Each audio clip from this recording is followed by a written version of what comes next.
तो यहाँ पर आज का पहला क्वेश्चन है, यूनिसेफ द्वारा जारी एक हालिया रिपोर्ट के अनुसार किस देश के 1.9 करोड़ बच्चों पर जलवायु परिवर्तन के कारण खतरा मंडरा रहा है? राइट आंसर ऑप्शन डी हो जाएगा, बांग्लादेश के बच्चों पर। आपको याद रखना है यहाँ पर जलवायु परिवर्तन के कारण काफ़ी सारे बच्चों पर खतरा मंडरा रहा है। और देखिए मैं आपको यूनिसेफ के बारे में कुछ और पॉइंट बता देता हूँ जो कि अधिकतर एग्जाम में पूछे जाते हैं। यूनिसेफ यानी कि यूनाइटेड नेशन चिल्ड्रंस फंड, आपको याद रखना है संयुक्त राष्ट्र बाल कोष। इसका कार्य क्या है, यानी कि यह पूरे विश्व में बच्चों की शिक्षा, स्वास्थ्य, सुरक्षा आदि के लिए विख्यात है। अब देखिए अगर आपसे पूछा जाए कि इसकी स्थापना कब की गई थी, तो आपको याद रखना है 11 दिसंबर 1946 को यूनिसेफ की स्थापना की गई थी। और इसका मुख्यालय कहाँ पर है? न्यूयॉर्क में स्थित है। और अगर आपको याद रखना है कि यूनिसेफ यानी कि अंतर्राष्ट्रीय यूनिसेफ दिवस कब मनाया जाता है? 11 दिसंबर को मनाया जाता है। तो आपको ये सभी बातें याद रखनी है। चलिए नेक्स्ट क्वेश्चन देखते हैं। चुनाव आयोग द्वारा हाल ही में किस राजनेता पर बनाई गई बायोपिक को रिलीज करने पर रोक लगा दी है? तो राइट आंसर ऑप्शन बी हो जाएगा, नरेंद्र मोदी। आपको याद रखना है, देखिए चुनाव आयोग ने 2019 के लोकसभा चुनाव तक प्रधानमंत्री नरेंद्र मोदी की biopic film PM Narendra Modi पर रोक लगा दी है, क्योंकि 2019 के लोकसभा चुनाव होने वाले, तो तब तक इनकी फिल्म जो इनके ऊपर बायोपिक फिल्म बनाई गई है पीएम नरेंद्र मोदी, तो इस पर रोक लगा दी है। तो आपको याद रखना है। नेक्स्ट क्वेश्चन देखते हैं। क्वेश्चन नंबर 3 है, किस राज्य सरकार ने चेन्नई सेंट्रल रेलवे स्टेशन का नाम बदलकर Puratchi Thalaivar doctor MGR central railway station कर दिया है? तो किस राज्य सरकार ने किया है? तो तमिलनाडु सरकार ने किया है। तो इसका राइट आंसर ऑप्शन बी हो जाएगा, तमिलनाडु सरकार ने। आपको याद रखना है चेन्नई सेंट्रल रेलवे स्टेशन का नाम बदलकर क्या रखा गया है? Puratchi Thalaivar doctor MGR central railway station. चलिए अगला क्वेश्चन देखते हैं। भारत और किस देश की सेनाओं के बीच द्विपक्षीय अभ्यास बोल्ड कुरुक्षेत्र झांसी की बबीना में शुरुआत हुई? तो इसका राइट आंसर ऑप्शन ए हो जाएगा, सिंगापुर। भारत और सिंगापुर देश की सेनाओं के बीच द्विपक्षीय अभ्यास बोल्ड कुरुक्षेत्र की शुरुआत हुई है उत्तर प्रदेश के जिले झांसी की बबीना में। तो आपको याद रखना है इस अभ्यास का क्या नाम है? बोल्ड कुरुक्षेत्र, जिसकी शुरुआत भारत और सिंगापुर सेनाओं के बीच की गई है। आपको याद रखना है। नेक्स्ट क्वेश्चन देखते हैं। निम्न में से किस दिन विश्व होम्योपैथी दिवस मनाया जाता है? राइट आंसर ऑप्शन सी हो जाएगा, 10 अप्रैल को। आपको याद रखना है, देखिए यह दिवस होम्योपैथी के संस्थापक जर्मनी के डॉक्टर क्रिश्चियन फ्रेडरिक सैमुअल हेनीमेन के जन्मदिन पर प्रत्येक वर्ष 10 अप्रैल को विश्व होम्योपैथी दिवस मनाया जाता है। तो आपको याद रखना है। नेक्स्ट क्वेश्चन देखते हैं। भारत और किस देश के बीच 26 मार्च से 8 अप्रैल के बीच मित्र शक्ति नामक युद्ध अभ्यास का आयोजन किया गया? राइट आंसर ऑप्शन डी हो जाएगा, श्रीलंका। भारत और श्रीलंका के बीच 26 मार्च से 8 अप्रैल के बीच मित्र शक्ति नामक युद्ध अभ्यास का आयोजन किया गया। तो आपको याद रखना है मित्र शक्ति किन दो देशों के बीच युद्ध अभ्यास का आयोजन किया गया है? भारत और श्रीलंका के बीच। चलिए नेक्स्ट क्वेश्चन देखते हैं।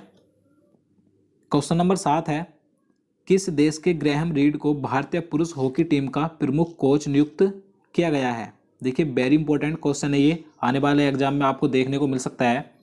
तो इसका राइट आंसर ऑप्शन बी हो जाएगा, ऑस्ट्रेलिया। देखिए ऑस्ट्रेलिया के पूर्व खिलाड़ी ग्रैहम रीड को भारतीय पुरुष हॉकी टीम का प्रमुख कोच नियुक्त किया गया है। तो आप इस क्वेश्चन को जरूर याद रखिएगा। अगर हम बात करें कि इनसे पहले भारतीय पुरुष हॉकी टीम के कोच कौन थे, तो हरेंद्र सिंह थे। तो आपको याद रखना है इस समय पर वर्तमान में कौन है भारतीय पुरुष हॉकी टीम के कोच? ग्रैहम रीड हैं। तो चलिए नेक्स्ट क्वेश्चन देखते हैं। विश्व बैंक के अनुसार वित्त वर्ष 2019-20 में भारत की जीडीपी वृद्धि दर कितने प्रतिशत रहने का अनुमान है? तो राइट आंसर ऑप्शन डी हो जाएगा, 7.5%। आपको याद रखना है जो विश्व बैंक के अनुसार 2019-20 वित्तीय वर्ष की जीडीपी वृद्धि दर है उसका अनुमान लगाया गया है। कितने रहने का अनुमान है? 7.5% रहने का अनुमान है। तो आपको याद रखना है। चलिए अगला क्वेश्चन देखते हैं। हाल ही में किस भारतीय ऑनलाइन गेम को पहली बार गेमिंग यूनिकॉर्न प्राप्त हुआ है? राइट आंसर ऑप्शन डी हो जाएगा, ड्रीम 11 को। देखिए आप सभी इसके बारे में जानते होंगे, आपने काफ़ी सारी एड देखी होंगी।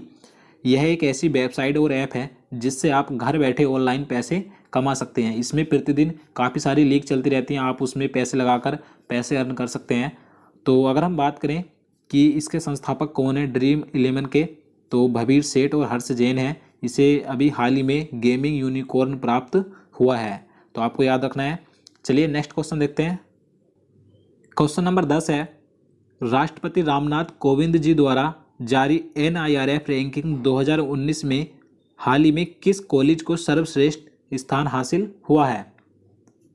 राइट आंसर ऑप्शन डी हो जाएगा मिरांडा हाउस कॉलेज। ये दिल्ली में स्थित है। इस कॉलेज को 2019 में NIRF रैंकिंग में प्रथम यानी कि सर्वश्रेष्ठ स्थान हासिल हुआ है। इसे लगातार तीसरे साल ये कॉलेज प्रथम स्थान पर रहा है, तो आपको याद रखना है। और देखिए इस वर्ष भी टॉप 10 की लिस्ट में दिल्ली के 6 कॉलेज शामिल है। और यहाँ पर अगर हम बात करें NIRF, इसकी फुल फॉर्म क्या होती है? नेशनल इंस्टीट्यूशनल रैंकिंग फ्रेमवर्क, तो आपको ये भी याद रखनी है। तो चलिए नेक्स्ट क्वेश्चन देखते हैं।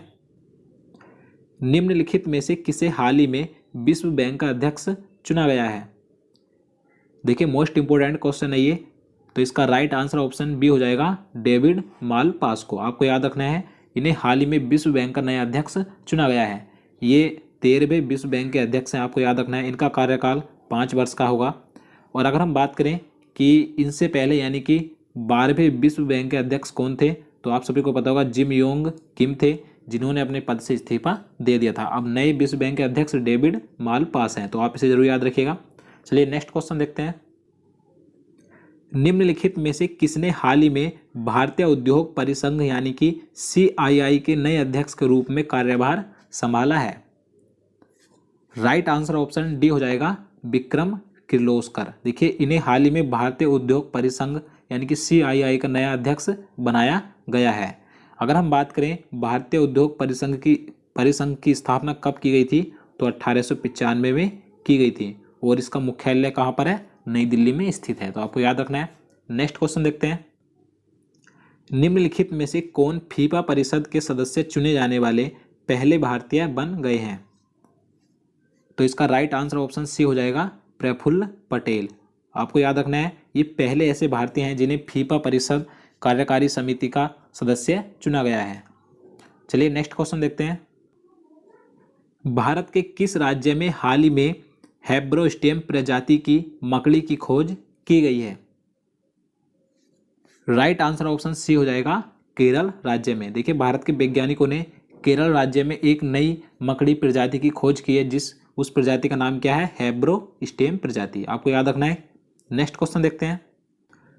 क्वेश्चन नंबर 15 है, हाल ही में किसके द्वारा सुरक्षित ऑनलाइन कंटेंट के लिए व्हाइट पेपर जारी किया गया है?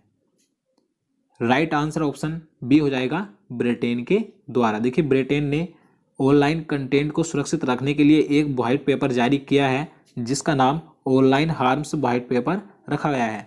अब देखिए इसमें सोशल नेटवर्किंग साइट्स की मनमानी पर अंकुश लगाया गया है, तो आपको याद रखना है किसने जारी किया है? ब्रिटेन ने जारी किया है। चलिए अगला क्वेश्चन देखते हैं। केंद्रीय रिजर्व पुलिस फोर्स CRPF के शौर्य दिवस के अवसर पर राष्ट्रपति रामनाथ कोविंद जी ने CRPF शहीद परिवार की मदद के लिए किस नाम से मोबाइल ऐप लॉन्च किया है? तो इसका राइट आंसर ऑप्शन सी हो जाएगा CRPF वीर परिवार। देखिए इस नाम का एक मोबाइल ऐप लॉन्च किया गया है, जिसमें CRPF के शहीद परिवारों की मदद हो सकेगी। तो चलिए नेक्स्ट क्वेश्चन देखते हैं। YouTube की CEO सुसेन बोजसिकी ने YouTube के सालाना कार्यक्रम ब्रॉडकास्ट इंडिया को संबोधित करते हुए कहा है कि YouTube किस देश का सबसे बड़ा और सबसे तेजी से बढ़ने वाला बाजार बन गया है? तो कौन सा देश है? तो इसका राइट आंसर ऑप्शन डी हो जाएगा भारत। भारत YouTube में सबसे बड़ा और सबसे तेजी से बढ़ने वाला देश बना है, आपको याद रखना है। ऐसा YouTube की CEO सुसेन बोजसिकी ने कहा है। अगर हम बात करें भारत में YouTube के मासिक सक्रिय उपयोगकर्ताओं की संख्या कितनी है, तो 26.5 करोड़ है। और देखिए आज भारत में 12,000 ऐसे भारतीय YouTube चैनल हैं जिनके सब्सक्राइबर्सों की संख्या 10 लाख से अधिक है। तो इन 12,000 में हमारा YouTube चैनल भी है, GK ट्रैक। हमारे YouTube चैनल के भी आज करीब 12.5 लाख सब्सक्राइबर हो चुके हैं। तो आपको याद रखना है सबसे बड़ा देश कौन सा है YouTube में, YouTube बाजार में, तो भारत है। नेक्स्ट क्वेश्चन देखते हैं। क्वेश्चन नंबर 18 है, ESPN India multi sports award 2018 में निम्नलिखित में से किसे सर्वश्रेष्ठ पुरुष खिलाड़ी चुना गया है? तो इसका राइट आंसर ऑप्शन डी हो जाएगा नीरज चोपड़ा को। देखिए ये जो ESPN India multi sports award है, 2019 में दिया गया है, लेकिन 2018 के लिए चुना गया है। किसे चुना गया है? तो नीरज चोपड़ा को चुना गया है। और ये किस खेल के खिलाड़ी हैं? ये भाला फेंक खिलाड़ी हैं, तो आपको याद रखना है। नेक्स्ट क्वेश्चन देखते हैं। ESPN India multi sports award 2018 में निम्नलिखित में से किसे सर्वश्रेष्ठ महिला खिलाड़ी चुना गया है? देखिए, इससे पहले क्वेश्चन में हमने बात की थी पुरुष में ये अवार्ड किसे दिया गया है। इस क्वेश्चन में बताना है कि महिला में ये किसे दिया गया है। तो इसका राइट आंसर ऑप्शन सी हो जाएगा, PV सिंधु को, आपको याद रखना है। और ये किस खेल की खिलाड़ी हैं? ये भारतीय बैडमिंटन खिलाड़ी हैं। तो चलिए नेक्स्ट क्वेश्चन देखते हैं। विश्व स्वास्थ्य दिवस कब मनाया जाता है? देखिए, वेरी इंपॉर्टेंट क्वेश्चन है, कई बार एग्जाम में पूछा जाता है। तो इसका राइट आंसर ऑप्शन ए हो जाएगा 7 अप्रैल को। प्रतिवर्ष 7 अप्रैल को विश्व स्वास्थ्य दिवस मनाया जाता है। तो दोस्तों आज के लिए इतना ही। उम्मीद करता हूँ आपको वीडियो पसंद आया होगा। अगर आपको वीडियो अच्छा लगा हो तो वीडियो को लाइक करना, और अगर आप किसी भी एग्जाम की तैयारी कर रहे हैं तो हमारे पहले के सभी वीडियो देख सकते हैं। आपको हमारे इस यूट्यूब चैनल पर हर प्रकार के वीडियो मिल जाएंगे एजुकेशन से रिलेटेड। तो चलिए मिलते हैं नेक्स्ट वीडियो में, तब तक के लिए।